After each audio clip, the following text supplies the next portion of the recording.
Hi friends, welcome to PSC beginners. അപ്പോൾ നമ്മൾ ഇന്നത്തെ ക്ലാസ് നമ്മുടെ ഇന്ത്യയിലെ ദേശീയ ചിഹ്നങ്ങളെ കുറിച്ചിട്ടാണ്. ദേശീയ ഗാനം, ദേശീയ ഗീതം, അതുപോലെ തന്നെ ദേശീയ മൃഗം, ദേശീയ പക്ഷി, അങ്ങനെയുള്ള കാര്യങ്ങളെ കുറിച്ചിട്ടാണ് നമ്മുടെ ഇന്നത്തെ ക്ലാസ് എന്ന് പറയുന്നത്. ഓക്കെ, നമുക്ക് ക്ലാസ്സിലേക്ക് കടക്കാം. ആദ്യം നമുക്ക് നോക്കാം, നമ്മുടെ ദേശീയ ഗാനം എന്ന് പറയുന്നത് ഏതാണ്? നമ്മുടെ ഇന്ത്യയുടെ ദേശീയ ഗാനം എന്ന് പറഞ്ഞാൽ അത് ജനഗണ മനയാണ് നമ്മുടെ ഇന്ത്യയിലെ ദേശീയ ഗാനം എന്ന് പറയുന്നത്. അതാരാണ് രചിച്ചത്? രവീന്ദ്രനാഥ ടാഗോറാണ് നമ്മുടെ ഇന്ത്യയുടെ ദേശീയ ഗാനം രചിച്ചത്. അദ്ദേഹം ബംഗാളി ഭാഷയിലാണ് രചിച്ചത്. അപ്പോൾ നമ്മുടെ ദേശീയ ഗാനം ഏത് ഭാഷയിലാണ് രചിച്ചിട്ടുള്ളത്? ബംഗാളി ഭാഷയിലാണ് നമ്മുടെ ദേശീയ ഗാനം രചിച്ചിട്ടുള്ളത്. നമ്മുടെ ദേശീയ ഗാനത്തിന് സംഗീതം നൽകിയിട്ടുള്ളത് ക്യാപ്റ്റൻ രാം സിംഗ് താക്കൂറാണ്. അപ്പോൾ ദേശീയ ഗാനം എന്ന് പറയുന്നത് ജനഗണമനയാണ്. അപ്പോൾ അത് രചിച്ചത് രവീന്ദ്രനാഥ ടാഗോറാണ്. ഏത് ഭാഷയിലാണ് രചിച്ചത്? ബംഗാളി ഭാഷയിലാണ്. അപ്പോൾ നമ്മുടെ ദേശീയ ഗാനത്തിന് സംഗീതം നൽകിയത് ക്യാപ്റ്റൻ രാം സിംഗ് താക്കൂറാണ്.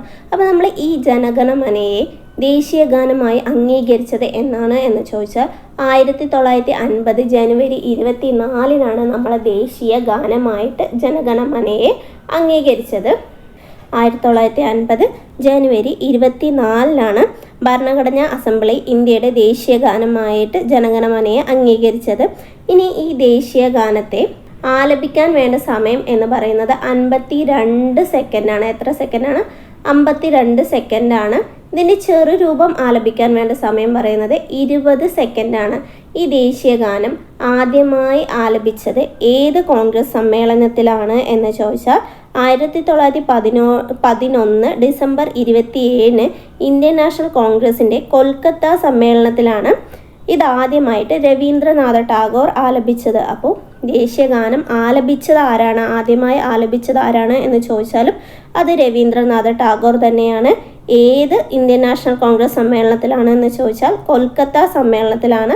1911 ഡിസംബർ 27 കൊൽക്കത്ത സമ്മേളനത്തിൽ വെച്ചിട്ടാണ് എന്ത് ആലപിച്ചത്? നമ്മുടെ ദേശീയ ഗാനമായ ജനഗണമനയെ ആദ്യമായിട്ട് രവീന്ദ്രനാഥ ടാഗോർ ആലപിച്ചത്. 1912 ടാഗോറിൻ്റെ അനന്തരവളായ സരളാദേവി ചൗധുറാണിയാണ് ദേശീയ ഗാനം ആലപിച്ച ആദ്യ വനിത എന്ന് പറയുന്നത് സരളാദേവി ചൗധുറാണിയാണ്. ഇനി നമ്മുടെ ഈ ദേശീയ ഗാനത്തിൻ്റെ ഇംഗ്ലീഷ് പരിഭാഷയെ അറിയപ്പെടുന്ന പേരാണ് മോർണിംഗ് സോങ് ഓഫ് ഇന്ത്യ എന്ന് പറയുന്നത്. ഇംഗ്ലീഷ് പരിഭാഷ എന്താണ്? മോർണിംഗ് സോങ് ഓഫ് ഇന്ത്യ എന്നാണ്. ഇനി ഇത് ഇംഗ്ലീഷിലേക്ക് തർജ്ജമ ചെയ്തത് ആരാണ് എന്ന് ചോദിച്ചു പറഞ്ഞാൽ അതും രവീന്ദ്രനാഥ ടാഗോർ തന്നെയാണ്. 1919 മോർണിംഗ് സോങ് ഓഫ് ഇന്ത്യ എന്ന പേര് ടാഗോർ ഈ ഗാനം ഇംഗ്ലീഷിലേക്ക് എന്ത് ചെയ്തിട്ടുണ്ട്? വിവർത്തനം ചെയ്തിട്ടുണ്ട്. തർജ്ജമ ചെയ്യാൻ ഇതിന് അദ്ദേഹത്തെ സഹായിച്ചത് മാർഗരറ്റ് കസിൻസ് ആണ്. ആരാണ്? മാർഗരറ്റ് കസിൻസ് ആണ്. 1947 ഓഗസ്റ്റ് 14 അർദ്ധരാത്രിയിൽ ഭരണഘടനാ നിർമ്മാണ സഭയുടെ അസംബ്ലി കൂടിയപ്പോൾ വന്ദേ മാതരം ആലപിച്ചുകൊണ്ട് യോഗം ആരംഭിക്കുകയും ജനഗണ ആലപിച്ചുകൊണ്ട് യോഗം അവസാനിക്കുകയും ചെയ്തു. ഇനി നമ്മുടെ ഈ ജനഗണമനയിൽ തന്നെ ജയ എന്ന വാക്ക് എത്ര തവണ ആവർത്തിക്കുന്നു എന്ന് ചോദിച്ചാൽ അത് 10 തവണയാണ് ആവർത്തിക്കുന്നത്. അപ്പോൾ ജയ ജയ ജയ ഹേ എന്ന് പറഞ്ഞ് നമ്മൾ പറയില്ല. അപ്പോൾ ആ ജയ എന്ന വാക്ക് 10 തവണ നമ്മുടെ ഈ ദേശീയ ഗാനത്തിൽ ആവർത്തിക്കുന്നുണ്ട്. ഇനി ഈ ദേശീയ ഗാനത്തെക്കുറിച്ചുള്ള പഠനം അറിയപ്പെടുന്നത് അന്തമെറ്റോളജി എന്നാണ് ദേശീയ ഗാനത്തെക്കുറിച്ചുള്ള പഠനം അറിയപ്പെടുന്നത്. അപ്പം നമ്മുടെ ദേശീയ ഗാനം രചിച്ചത് ആരാണ്? രവീന്ദ്രനാഥ ടാഗോറാണ്.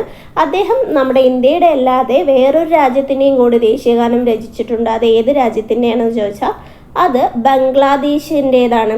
ഏതിൻ്റെയാണ്? ബംഗ്ലാദേശിൻ്റേതാണ്.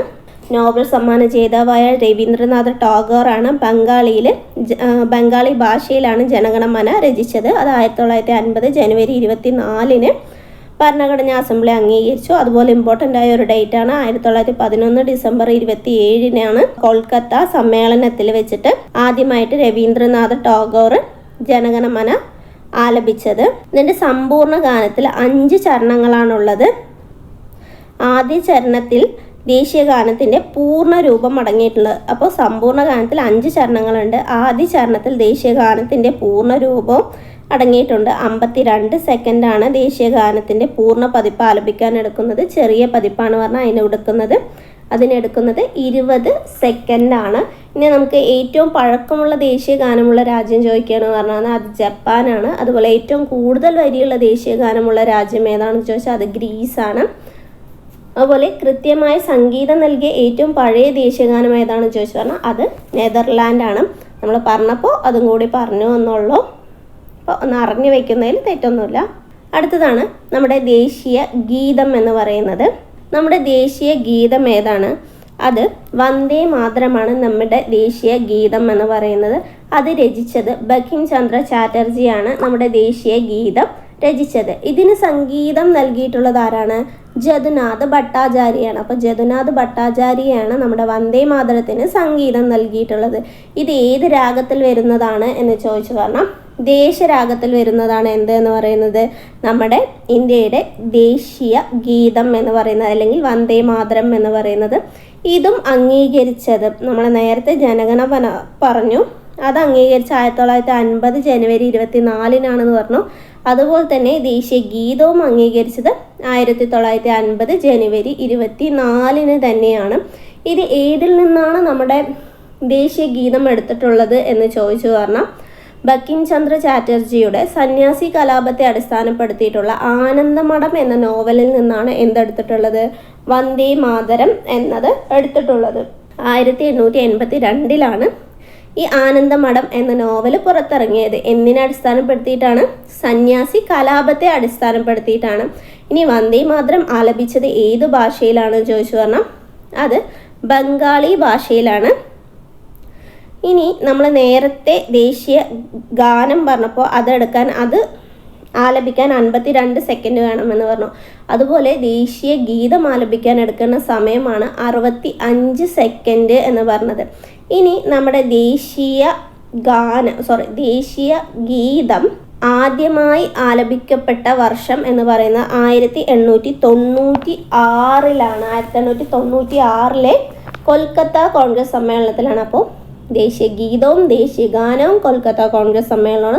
പക്ഷെ ആദ്യം വന്നത് ഏതാണ്? ദേശീയ ഗീതമാണ്. 1896 പക്ഷെ നമ്മുടെ ദേശീയ ഗാനം വന്നത് 1911 കോൺഗ്രസ് സമ്മേളനത്തിലാണ്. ഡിസംബർ 27 കോൺഗ്രസ് സമ്മേളനത്തിലാണ് എന്ത് വന്നിട്ടുള്ളത്? ദേശീയ ഗാനം വന്നിട്ടുള്ളത്. ഇനി ദേശീയ ഗീതം ആലപിക്കാനെടുത്ത സമയം നമ്മൾ പറഞ്ഞു 65 സെക്കൻഡാണെന്ന് പറഞ്ഞു. ഇത് ആദ്യമായി ആലപിച്ചത് ആരാണെന്ന് ചോദിച്ചു പറഞ്ഞാൽ അത് രവീന്ദ്രനാഥ ടാഗോറാണ് ആദ്യമായി ഇത് ആലപിച്ചത്. ഇനി നമ്മുടെ വന്ദേ മാതരത്തിൻ്റെ ഇംഗ്ലീഷ് പരിഭാഷ അറിയപ്പെടുന്നത് മദർ ഐ ബോട്ട് ടു ദീ എന്നാണ്. മദർ ഐ ബോട്ട് ടു ദീ എന്നതാണ്. അതായത് അമ്മേ നിന്നെ ഞാൻ വണങ്ങുന്നു എന്നതാണ് എന്തിൻ്റെ പരിഭാഷ? വന്ദേ മാതരത്തിൻ്റെ ഇംഗ്ലീഷ് പരിഭാഷ. അപ്പോൾ ബങ്കിം ചന്ദ്ര ചാറ്റർജി സംസ്കൃതത്തിൽ രചിച്ച വന്ദേ മാതരം എന്ന ഗാനമാണ് ബങ്കിം ചന്ദ്ര ചാറ്റർജി സംസ്കൃതത്തിൽ രചിച്ച വന്ദേ മാതരമാണ് നമ്മൾ ദേശീയ ഗീതമായിട്ട് എടുത്തിട്ടുള്ളത്, അംഗീകരിച്ചിട്ടുള്ളത്. 1950 ജനുവരി 24 ഡോക്ടർ രാജേന്ദ്ര പ്രസാദ് ഭരണഘടനാ അസംബ്ലിയിൽ ദേശീയ ഗീതമായിട്ട് വന്ദേ മാതരത്തെ പ്രസ്താവിച്ചത്. ബങ്കിം ചന്ദ്ര ചാറ്റർജിയുടെ ഏറ്റവും പ്രശസ്തമായ നോവലായ ആനന്ദമഠത്തിൻ്റെ ഭാഗമായിരുന്നു ഈ ഗാനം എന്ന് പറയുന്നത്. 1882 ആനന്ദമഠം എന്ന നോവൽ പുറത്തിറങ്ങിയത്. ഇത് എന്തിനെ അടിസ്ഥാനമാക്കിയിട്ടുള്ളതാണ്? സന്യാസി കലാപത്തെ അടിസ്ഥാനമാക്കിയിട്ടുള്ളതാണ്. ഇതിന് ഈണം നൽകിയത് ജദുനാഥ് ഭട്ടാചാര്യയാണ്. ദേശഗാനത്തിലാണ് ഇത് ചിട്ടപ്പെടുത്തിയിട്ടുള്ളത്. അപ്പോൾ ഇതാദ്യമായി ആലപിച്ചത് കൽക്കട്ട കോൺഗ്രസ് സമ്മേളനത്തിൽ 1896 കൽക്കട്ട കോൺഗ്രസ് സമ്മേളനത്തിൽ രവീന്ദ്രനാഥ ടാഗോറാണ് ഇത് ആലപിച്ചിട്ടുള്ളത്. ഇതിനെ ഇംഗ്ലീഷിലേക്ക് തർജ്ജമ ചെയ്തത് അരവിന്ദ ഘോഷാണ്. Mother I bowed to thee എന്നാണ് ഇതിൻ്റെ ഇംഗ്ലീഷ് പരിഭാഷ. അമ്മേ നിന്നെ ഞാൻ വണങ്ങുന്നു എന്നതാണ് ഇതിൻ്റെ ഇംഗ്ലീഷ് പരിഭാഷ എന്ന് പറയുന്നത്. ഇത് നമ്മൾ അടുത്തതായി നോക്കാൻ പോകുന്നത് നമ്മുടെ ദേശീയ ചിഹ്നത്തെയാണ്. നമ്മുടെ ദേശീയ ചിഹ്നം എന്ന് പറയുന്നത് ഏതാണ്? നമ്മുടെ ദേശീയ ചിഹ്നം എന്ന് പറയുന്നത് സിംഹമുദ്രയാണ് നമ്മുടെ ദേശീയ ചിഹ്നം. ഇന്ത്യയുടെ ദേശീയ ചിഹ്നമായ സിംഹമുദ്ര നമ്മൾ എടുത്തിട്ടുള്ളത് ഉത്തർപ്രദേശിലെ വാരണാസിക്ക് സമീപമുള്ള സാരാനാഥിലെ അശോക സ്തംഭത്തിൽ നിന്നാണ് നമ്മളിത് സ്വീകരിച്ചിട്ടുള്ളത്. പുറംതിരിഞ്ഞു നിൽക്കുന്ന 4 ഏഷ്യൻ സിംഹങ്ങൾ, ആന, കുതിച്ചുപായുന്ന കുതിര, കാള, സിംഹം എന്നിവയും ഉൾക്കൊള്ളുന്നതാണ് ദേശീയ മുദ്ര എന്ന് പറയുന്നത്. ഏതൊക്കെയാണ്? പുറംതിരിഞ്ഞു നിൽക്കുന്ന 4 സിംഹങ്ങളാണുള്ളത്. പിന്നെ ആനയുണ്ട്, കുതിരയുണ്ട്, കാളയുണ്ട്, സിംഹമുണ്ട് എന്നിവയും ഉൾക്കൊള്ളുന്നതാണ് എന്തെന്ന് പറയുന്നത് നമ്മുടെ ദേശീയ മുദ്ര എന്ന് പറയുന്നത്. ഇത് നമ്മൾ അംഗീകരിച്ചത് 1950 ജനുവരി 26-നാണ്. നമ്മൾ നേരത്തെ പറഞ്ഞ രണ്ടും ജനുവരി 24-നാണ്. ഇത് ജനുവരി 26-നാണ് ഇത് അംഗീകരിച്ചത്. അപ്പോൾ ഇതിൽ നമ്മൾ ഇങ്ങനെ ചോദിക്കാറുണ്ട്, എന്താണ് പറഞ്ഞാൽ നമ്മുടെ ദേശീയ ചിഹ്നത്തിലുള്ള മൃഗങ്ങൾ ഏതൊക്കെയെന്ന് ചോദിക്കും. അത് ഏതൊക്കെയാണ്? സിംഹം, കാള, കുതിര, ആന എന്നിവയാണ് നമ്മുടെ ദേശീയ ചിഹ്നത്തിലുള്ള മൃഗങ്ങൾ എന്ന് പറയുന്നത്. ഈ ദേശീയ മുദ്രയുടെ ചുവട്ടിൽ ആലേഖനം ചെയ്തിരിക്കുന്ന വാക്യമാണ് സത്യമേ ജയതേ എന്ന് പറയുന്നത്. ഇതെടുത്തിരിക്കുന്നത് മുണ്ടകോപനിഷത്തിൽ നിന്നാണ്. ഇതിലെ 4 സിംഹങ്ങൾ എന്ന് പറയുന്നത് ബുദ്ധൻ എല്ലാ ദിശയിലേക്കും ധർമ്മം പ്രചരിപ്പിക്കുന്നതിൻ്റെ പ്രതീകമായിട്ടുള്ളതാണ് ഈ 4 സിംഹങ്ങൾ എന്ന് പറയുന്നത്. ഇനി 1950 ജനുവരി 26-നാണ് ഇന്ത്യൻ സർക്കാർ ഈ ചിഹ്നത്തെ ദേശീയ ചിഹ്നമായി അംഗീകരിച്ചിട്ടുള്ളത്. സത്യം മാത്രം വിജയിക്കുന്നു എന്നർത്ഥം വരുന്ന മുണ്ടകോപനിഷത്തിലെ സത്യമേ ജയതേ എന്ന വാക്കുകൾ ദേവനാഗരി ലിപിയിൽ അബാക്കസിൻ്റെ താഴ്ഭാഗത്ത് ആലേഖനം ചെയ്തിട്ടുണ്ട്. നമ്മുടെ ഈ ദേശീയ ചിഹ്നം എവിടെയെല്ലാം കാണപ്പെടുന്നു? കേന്ദ്ര സർക്കാരിൻ്റെ, സംസ്ഥാന സർക്കാർ, മറ്റ് സർക്കാർ ഏജൻസികളുടെയൊക്കെ ലെറ്റർ ഹെഡുകളിലും കറൻസിയിലും പാസ്പോർട്ട്, അതുപോലെ ദേശീയ പതാകയിലെ അശോക ചിത്രം എടുത്തിട്ടുള്ളതും ഏതിൽ നിന്നാണ്? ഈ ദേശീയ ചിഹ്നത്തിൽ നിന്നാണ് എടുത്തിട്ടുള്ളത്. അതുപോലെ തന്നെ കെട്ടിടങ്ങളായ രാഷ്ട്രപതി ഭവൻ, പാർലമെൻ്ററി ഹൗസ്, സുപ്രീം കോടതി, ഹൈക്കോടതി, കേന്ദ്ര സെക്രട്ടേറിയറ്റുകൾ, ഇവിടെയെല്ലാം നമുക്ക് എന്ത് കാണാൻ പറ്റും? നമ്മുടെ ദേശീയ ചിഹ്നം കാണാൻ പറ്റും. അപ്പോൾ അടുത്തതായിട്ട് നമ്മൾ നോക്കാൻ പോകുന്നതാണ് നമ്മുടെ പതാക. നമ്മുടെ ദേശീയ പതാക ഏതാണ്? ത്രിവർണ്ണ പതാകയാണല്ലേ നമ്മുടെ ദേശീയ പതാക എന്ന് പറയുന്നത്. നമ്മുടെ ദേശീയ പതാക ഏതാണ്? ത്രിവർണ്ണ പതാകയാണ്. അതിൻ്റെ ശില്പി എന്ന് പറയുന്നത് പിംഗലി വെങ്കയ്യയാണ്. നമ്മുടെ ദേശീയ പതാകയുടെ നീളം വീതിയും തമ്മിലുള്ള അംശബന്ധം എന്ന് പറയുന്നത് 3:2 എന്നുള്ളതാണ്. നീളം 3, വീതി 2. 3:2 എന്നുള്ളതാണ്. നേരെ വീതിയും നീളം നമ്മൾ ചോദിച്ചാൽ 2:3 എന്ന് പറയാം. ഇനി നമ്മുടെ ദേശീയ പതാക നിർമ്മിക്കാൻ ഉപയോഗിക്കുന്നത് ഖാദി തുണിയാണ്. നമ്മുടെ ഇന്ത്യയിലെ ഏക പതാക നിർമ്മാണശാലയാണ് ഹൂബ്ലി, കർണാടകയിലെ ഹൂബ്ലി എന്ന് പറയുന്നത്. അപ്പോൾ പിംഗലി വെങ്കയ്യ രൂപകൽപ്പന ചെയ്ത പതാക 1947 ജൂലൈ 22-നാണ് ഭരണഘടനാ അസംബ്ലി അംഗീകരിച്ചത്. നമ്മുടെ ഇന്ത്യയുടെ ദേശീയ പതാക എന്ന് പറയുന്നത് ഇന്ത്യയുടെ തിരശ്ചീനമായ ത്രിവർണ്ണ പതാകയാണ്. മുകളിൽ കുങ്കുമവും അതുപോലെ തന്നെ മധ്യഭാഗത്ത് വെള്ളയും താഴ്ഭാഗത്ത് പച്ചയും തുല്യ അനുപാതത്തിലാണ് നമുക്ക് കാണാൻ കഴിയുന്നത്. അതാണ് 2:3 എന്ന് പറഞ്ഞത്. ഇനി നമ്മുടെ വെള്ള ബാൻഡിൻ്റെ മധ്യഭാഗത്ത് എന്നും നമുക്ക് കാണാൻ കഴിയുന്നുണ്ട് നേവി നീല ചക്രവും കാണാൻ പറ്റുന്നുണ്ട് അല്ലേ? നേവി നീലചക്രവും കാണാൻ പറ്റുന്നുണ്ട്. ഇനി ഉത്തർപ്രദേശിലെ വാരണാസിക്ക് സമീപമുള്ള സാരാനാഥിലെ അശോക സ്തംഭത്തിൻ്റെ അബാക്കസിൽ കാണപ്പെടുന്ന ചക്രത്തിൻ്റേതാണ് ഇതിൻ്റെ ഡിസൈൻ എന്ന് പറയുന്നത്. അത് ഏകദേശം അതിൻ്റെ വ്യാസം എന്ന് പറയുന്നത് നമുക്കറിയാലോ, ആ വൈറ്റ് ബാൻഡിൻ്റെ എത്രത്തോളം വരുന്നതാണ് അതിൻ്റെ വ്യാസം എന്ന് പറയുന്നത്. ഇനി അശോക ചക്രത്തിലെ 24 രേഖകൾ എന്ന് പറയുന്നത് ദിവസത്തിലെ 24 മണിക്കൂറിനെയും ജീവിതത്തിലെ നിരന്തരമായ ചലനത്തെയും പ്രതികരിക്കുന്നതാണ്. അപ്പോൾ ആ 24 രേഖകൾ അശോക ചക്രത്തിൽ എത്ര രേഖകളാണുള്ളത്? 24 രേഖകൾ. അപ്പോൾ അത് 24 മണിക്കൂറാണെന്ന് പറഞ്ഞുകൊണ്ട് നമുക്ക് വേഗം കിട്ടുമല്ലേ? മണിക്കൂറിനെയും ജീവിതത്തിലെ നിരന്തരമായ ചലനത്തെയും പ്രതികരിക്കുന്നതാണ്. ഇനി അപ്പോൾ കുങ്കുമ നിറം എന്തിനാണ്? കുങ്കുമ നിറം രാജ്യത്തിൻ്റെ ശക്തിയെയും ധൈര്യത്തെയും സൂചിപ്പിക്കുന്നതാണ്. വെളുത്ത നിറം സമാധാനം. നമുക്കറിയാലേ, സമാധാനത്തിനും വേണ്ടിയിട്ട് നമ്മൾ എന്ത് ചെയ്യാറുണ്ട്? വെള്ളക്കൊടി ഉയർത്താറില്ല. അപ്പോൾ സമാധാനത്തെയും സത്യത്തെയും സൂചിപ്പിക്കുന്നതാണ് വെള്ള നിറം എന്ന് പറയുന്നത്.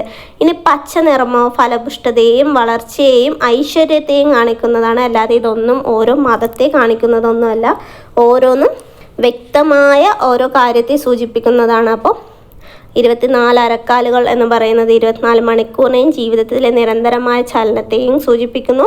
കുങ്കുമ നിറം ശക്തിയെയും ധൈര്യത്തെയും സൂചിപ്പിക്കുന്നു. വെളുത്ത നിറം സമാധാനത്തെയും സത്യത്തെയും സൂചിപ്പിക്കുന്നു. അതുപോലെ പച്ച നിറം ഫലപുഷ്ടതയെയും വളർച്ചയെയും ഐശ്വര്യത്തെയും കാണിക്കുന്നതാണ് എന്തെന്ന് പറയുന്നത്? പച്ച നിറം എന്ന് പറയുന്നത്.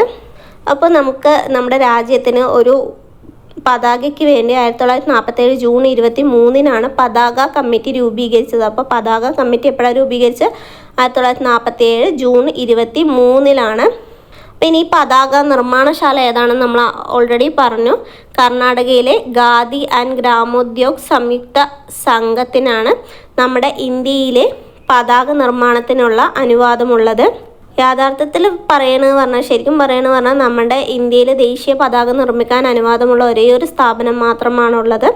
അതാണ് കർണാടകയിലെ ഖാദി ആൻഡ് ഗ്രാമോദ്യോഗ് സംയുക്ത സംഘ എന്ന് പറയുന്നത്. ഇനി നമ്മൾ അടുത്തത് നോക്കാൻ പോകുന്നതാണ് ദേശീയ ജലജീവി എന്ന് പറയുന്നത്. നമ്മുടെ ഇന്ത്യയുടെ ദേശീയ ജലജീവി ഏതാണ്? നമ്മുടെ ഇന്ത്യയുടെ ദേശീയ ജലജീവിയാണ് ഗംഗ ഡോൾഫിൻ എന്ന് പറയുന്നത്. പരിസ്ഥിതി വന മന്ത്രാലയം 2010 മെയ് 18 ഗംഗാ നദി ഡോൾഫിനെ ദേശീയ ജലജീവിയായി വിജ്ഞാപനം ചെയ്തിട്ടുള്ളത്. നമ്മുടെ ദേശീയ ജലജീവി ഏതാണ്? ഗംഗ ഡോൾഫിനാണ്. ലോകത്ത് കാണപ്പെടുന്ന 5 നദീ ഡോൾഫിനുകളിൽ ഒന്നാണ് ഗംഗ ഡോൾഫിൻ എന്ന് പറയുന്നത്. ഇവ ശ്വസിക്കുമ്പോൾ ഉണ്ടാക്കുന്ന ശബ്ദം കാരണം തന്നെ പ്രാദേശികമായി ഇവയെ സുസു എന്നാണ് അറിയപ്പെടുന്നത്. ഇന്ത്യൻ ഉപഭൂഖണ്ഡത്തിൽ കാണപ്പെടുന്ന വംശനാശ ഭീഷണി നേരിടുന്ന ശുദ്ധജല ഡോൾഫിനാണ് ഗംഗാ ഡോൾഫിൻ എന്ന് പറയുന്നത്. ഇത് എവിടെയൊക്കെ കാണപ്പെടുന്നു? നമ്മുടെ ഇന്ത്യയിൽ എവിടെയൊക്കെ കാണപ്പെടുന്നതെന്ന് പറഞ്ഞാൽ ഗംഗാ നദിയിൽ കാണപ്പെടുന്നുണ്ട്. അതുപോലെ ബ്രഹ്മപുത്ര നദികളിലും അവയുടെ പോഷക നദികളിലും നമുക്ക് എന്ത് കാണാൻ കഴിയുന്നുണ്ട്? ഗംഗാ ഡോൾഫിനെ കാണാൻ പറ്റുന്നുണ്ട്. അതുപോലെ പാകിസ്ഥാനിലെ സിന്ധു നദിയിലും പഞ്ചാബിലെ ബിയാസ് നദിയിലും മാത്രമൊക്കെ തന്നെ ഈ ഗംഗാ ഡോൾഫിനെ കാണപ്പെടുന്നുള്ളൂ. ഈ ഗംഗാ നദി ഡോൾഫിൻ ഗംഗയുടെ പരിശുദ്ധിയെ പ്രതിനിധീകരിക്കുന്നതാണ്. കാരണം ശുദ്ധജലത്തിൽ മാത്രമേ എന്തിന് ജീവിക്കാൻ സാധ്യമാവുകയുള്ളൂ? ഗംഗാ ഡോൾഫിന് ജീവിക്കാൻ സാധ്യമാവുകയുള്ളൂ. അപ്പോൾ നമ്മൾ ഗംഗാ ഡോൾഫിനെ കുറിച്ച് പറഞ്ഞോല്ലേ. അപ്പോൾ നമ്മുടെ ഗംഗാ നദിയെക്കുറിച്ചും കൂടി നോക്കാം. കാരണം നമ്മുടെ ദേശീയ നദി എന്നറിയപ്പെടുന്നത് ഗംഗാ നദിയാണ്. 2008 നവംബർ 4 അന്നത്തെ ഇന്ത്യൻ പ്രധാനമന്ത്രിയായിരുന്ന മൻമോഹൻ സിംഗ് ആണ് ഗംഗാ നദിയെ ഇന്ത്യയുടെ ദേശീയ നദിയായി പ്രഖ്യാപിച്ചത്. അപ്പോൾ ദേശീയ നദി ഗംഗാ നദി 2008 നവംബർ 4 അന്നത്തെ ഇന്ത്യൻ പ്രധാനമന്ത്രിയായിരുന്നത് ആരായിരുന്നു? മൻമോഹൻ സിംഗ് ആണ് ഇന്ത്യയുടെ ദേശീയ നദിയായി ഗംഗാ നദിയെ പ്രഖ്യാപിച്ചിട്ടുണ്ടായിരുന്നത്. നമ്മൾ ഹിന്ദു മിത്തോളജിയൊക്കെ അനുസരിച്ച് അല്ലെങ്കിൽ ഹിന്ദു മതവിശ്വാസം അനുസരിച്ചിട്ട് ഭൂമിയിലെ ഏറ്റവും പവിത്രമായ നദിയാണ് എന്തെന്ന് പറയുന്നത്? ഗംഗാ നദി എന്ന് പറയുന്നത്. അതുപോലെ ഇന്ത്യയിലെ ഏറ്റവും നീളം കൂടിയ നദിയാണ്, ഇന്ത്യയിലൂടെ ഒഴുകുന്ന ഏറ്റവും നീളം കൂടിയ നദിയാണ് എന്തെന്ന് പറയുന്നത്? ഗംഗാ നദി എന്ന് പറയുന്നത്. ഇനി അടുത്തതാണ് നമ്മളെ ദേശീയ വൃക്ഷം. നമ്മുടെ ദേശീയ വൃക്ഷം ഏതാണ്? ആൽമരമാണ് അല്ലേ നമ്മുടെ ദേശീയ വൃക്ഷം എന്ന് പറയുന്നത്. 1950 നമ്മൾ ദേശീയ വൃക്ഷമായിട്ട് ആൽമരം പറഞ്ഞാൽ പേരാലിനെ അംഗീകരിച്ചത് 1950 അംഗീകരിച്ചത്. അപ്പോൾ നമ്മുടെ ദേശീയ വൃക്ഷം ഏതാണ്? പേരാലാണ് നമ്മുടെ ദേശീയ വൃക്ഷം എന്ന് പറയുന്നത്. ഇനി നമ്മുടെ ദേശീയ പുഷ്പം ഏതാണ്? ദേശീയ പുഷ്പം താമരയാണ് നമ്മുടെ ഇന്ത്യയുടെ ദേശീയ പുഷ്പം എന്ന് പറയുന്നത്. നെലുംബോ ന്യൂസിഫറ എന്നതാണ് താമരയുടെ ശാസ്ത്രീയ നാമം. 1950 ജനുവരി 26 താമര ദേശീയ പുഷ്പമായി അംഗീകരിക്കപ്പെട്ടത്. അപ്പോൾ ദേശീയ പുഷ്പമായി അംഗീകരിക്കപ്പെട്ടത് എപ്പോഴാണ്? 1950 ജനുവരി 26 അംഗീകരിക്കപ്പെട്ടത്. നമ്മൾ പറഞ്ഞു ദേശീയ ചിഹ്നത്തെ അംഗീകരിക്കപ്പെട്ടത് എപ്പോഴാണ്? 1950 ജനുവരി 26 തന്നെയാണ്. അതുപോലെ 1950 ജനുവരി 26 തന്നെയാണ് ദേശീയ പുഷ്പമായിട്ട് താമരയെ അംഗീകരിക്കപ്പെട്ടത്. സംസ്കൃതത്തിൽ പത്മ എന്ന് വിളിക്കപ്പെടുന്ന ഒരു ജലസസ്യമാണ് എന്തെന്ന് പറയുന്നത്? താമര എന്ന് പറയുന്നത്. ഇത് ഇന്ത്യൻ സംസ്കാരത്തിൻ്റെയും പൈതൃകത്തിൻ്റെയും ശുഭകരമായ പ്രതീകമായി അംഗീകരിക്കപ്പെടുന്നു. അതുപോലെ തന്നെ ലക്ഷ്മി ദേവിയുമായി ബന്ധപ്പെട്ട പുഷ്പം സമ്പത്ത്, സമൃദ്ധി, ഫലപുഷ്ടത എന്നിവയെ പ്രതീകപ്പെടുത്തുന്നത് കൂടിയാണ്. അടുത്തതാണ് ദേശീയ മൃഗം. നമ്മുടെ ഇന്ത്യയുടെ ദേശീയ മൃഗം എന്ന് പറയുന്നത് എന്താണ്? കടുവയാണ്. റോയൽ ബംഗാൾ കടുവയാണ് നമ്മുടെ ദേശീയ മൃഗം എന്ന് പറയുന്നത്. പന്തേര ടൈഗ്രിസ് എന്ന കടുവ തൻ്റെ രാജകീയ കൃപക്കും മഹത്തായ പ്രതാപത്തിനും അസാമാന്യമായ ശക്തിക്കും പേരുകേട്ടതാണ് പന്തേര ടൈഗ്രിസ് എന്ന കടുവ. 1973 ഏപ്രിലിൽ റോയൽ ബംഗാൾ കടുവയെ ഇന്ത്യയുടെ ദേശീയ മൃഗമായി അംഗീകരിച്ചപ്പോഴാണ് 1973 ഏപ്രിലാണ് റോയൽ ബംഗാൾ കടുവയെ നമ്മുടെ ഇന്ത്യയുടെ ദേശീയ മൃഗമായി അംഗീകരിച്ചത്. അതുവരെ ആരായിരുന്നു എന്ന് ചോദിച്ചാൽ 73 റോയൽ ബംഗാൾ കടുവയായിരുന്നു. അപ്പോൾ അതുവരെ ആയിട്ടുണ്ടായിരുന്നത് സിംഹമാണ്. 72 വരെ നമ്മൾ ഇന്ത്യയുടെ ദേശീയ മൃഗമായി കണക്കാക്കപ്പെട്ടിട്ടുണ്ടായിരുന്നത് ആരിനെയാണ്? അത് സിംഹത്തെയാണ്. ഇനി അടുത്തതാണ് നമ്മുടെ ദേശീയ പൈതൃക മൃഗം. നമ്മുടെ ദേശീയ പൈതൃക മൃഗം ഏതാണ്? ആനയാണ്. ഏഷ്യൻ ഭൂപ്രദേശത്ത് കാണപ്പെടുന്ന ഇന്ത്യൻ ആനയാണ് നമ്മുടെ ദേശീയ പൈതൃക മൃഗം എന്ന് പറയുന്നത്. 2010 ആനയെ ഇന്ത്യയുടെ ദേശീയ പൈതൃക മൃഗമായി പ്രസ്താവിച്ചത്. ഇനി നമ്മുടെ ദേശീയ പക്ഷി ഏതാണ്? നമ്മുടെ ദേശീയ പക്ഷി മയിലാണ്. പാവോ ക്രിസ്റ്റാറ്റസ് എന്നാണ് ഇതിൻ്റെ ശാസ്ത്രീയ നാമം. 1963 ഫെബ്രുവരി 1 ഇന്ത്യ ഗവൺമെൻറ് മയിലിനെ ദേശീയ പക്ഷിയായി അംഗീകരിച്ചത്. എപ്പോഴാണ്? 1963 ദേശീയ പക്ഷിയായിട്ട് മയിലിനെ അംഗീകരിച്ചത്. ഇനി ദേശീയ പഴം ഏതാണ്? അത് മാമ്പഴമാണ് ദേശീയ പഴം എന്ന് പറയുന്നത്. അത് 1950 മാമ്പഴത്തെ ദേശീയ ഫലമായി അംഗീകരിക്കപ്പെട്ടത്. മാംഗിഫെറ ഇൻഡിക്ക എന്നാണ് അതിൻ്റെ ശാസ്ത്രീയ നാമം. നമ്മുടെ ദേശീയ കലണ്ടർ ഏതാണ്? നമ്മുടെ ഇന്ത്യയുടെ ദേശീയ കലണ്ടർ എന്ന് പറയുന്നത് ശകവർഷ കലണ്ടറാണ്. 1957 മാർച്ച് 22 ഇത് നമ്മൾ അംഗീകരിച്ചത്. നമ്മുടെ ദേശീയ കലണ്ടറായിട്ട് ശകവർഷ കലണ്ടറിനെ അംഗീകരിച്ചിട്ടുള്ളത്. നമ്മുടെ കറൻസി എന്ന് പറയുന്നത് ഇന്ത്യൻ രൂപയാണ്. നമ്മുടെ കറൻസി എന്ന് പറയുന്നത് നമ്മുടെ ഇന്ത്യൻ രൂപയുടെ ചിഹ്നം ദേവനാഗിരി വ്യഞ്ജനാക്ഷരത്തിൽ നിന്ന് ഉരുത്തിരിഞ്ഞെടുത്തിട്ടുള്ളതാണ് നമ്മുടെ ഇന്ത്യയുടെ ചിഹ്നം എന്ന് പറയുന്നത്. കൂടാതെ R എന്ന ലാറ്റിൻ അക്ഷരവും 2010 നമ്മൾ സ്വീകരിച്ചിട്ടുണ്ട്. അപ്പോൾ നമ്മുടെ നമ്മുടെ കറൻസിയുടെ ചിഹ്നം രൂപകൽപ്പന ചെയ്തത് ആരാണ് എന്ന് ചോദിച്ചാൽ അത് ഉദയകുമാർ ധർമ്മലിംഗമാണ് അത് രൂപകൽപ്പന ചെയ്തിട്ടുള്ളത്. ഇന്ത്യൻ രൂപയുടെ ചിഹ്നം 2010 ജൂലൈ 15 ഇന്ത്യ ഗവൺമെൻറ് അംഗീകരിച്ചപ്പോഴാണ്. 2010 ജൂലൈ 15. ഇനി നമുക്കുള്ളത് എന്താണ്? ദേശീയ പ്രതിജ്ഞയാണ് അല്ലേ. 1962 എഴുത്തുകാരനായ പൈഡിമാരി വെങ്കട്ട സുബ്ബറാവുവാണ് നമുക്ക് ഈ പ്രതിജ്ഞ തെലുങ്ക് ഭാഷയിൽ രചിച്ചിട്ടുള്ളത്. അപ്പോൾ ഏത് ഭാഷയിലാണ് രചിച്ചത്? ദേശീയ പ്രതിജ്ഞ രചിച്ചത് തെലുങ്ക് ഭാഷയിലാണ്.